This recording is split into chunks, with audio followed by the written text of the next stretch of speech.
দুনিয়ার কোনো কিছু হাসিল হয়ে যাওয়া এটা সফলতা নয়। একজন মুমিন মুসলিমের মর্যাদা আল্লাহর কাছে, এক পাল্লায় যদি একজন মুমিন মুসলিমকে রাখেন, আরেক পাল্লায় পুরো পৃথিবীকে রাখেন। কেউ যদি পুরো পৃথিবীকে ধ্বংস করে দেয়, এটা আল্লাহর কাছে অত বড় অপরাধ নয়। একজন মুমিনকে যদি কেউ হত্যা করে, এটা যত বড় অপরাধ।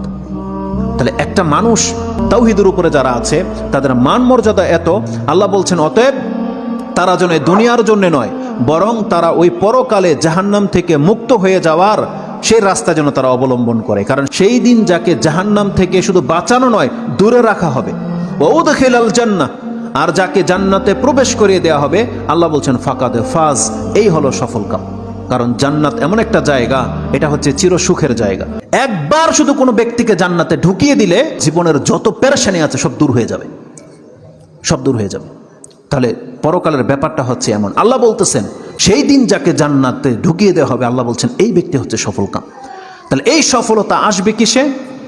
একমাত্র আপনার ঈমান, তাওহীদ। আপনি আল্লাহকে মেনে নিয়েছেন, আল্লাহর বান্দা, আপনি আল্লাহর সাথে শিরিক করেন না, এমন প্রত্যেকটা ব্যক্তি সেই জান্নাত সে পাবেই পাবে। এটা আল্লাহ ওয়াদা করেছে।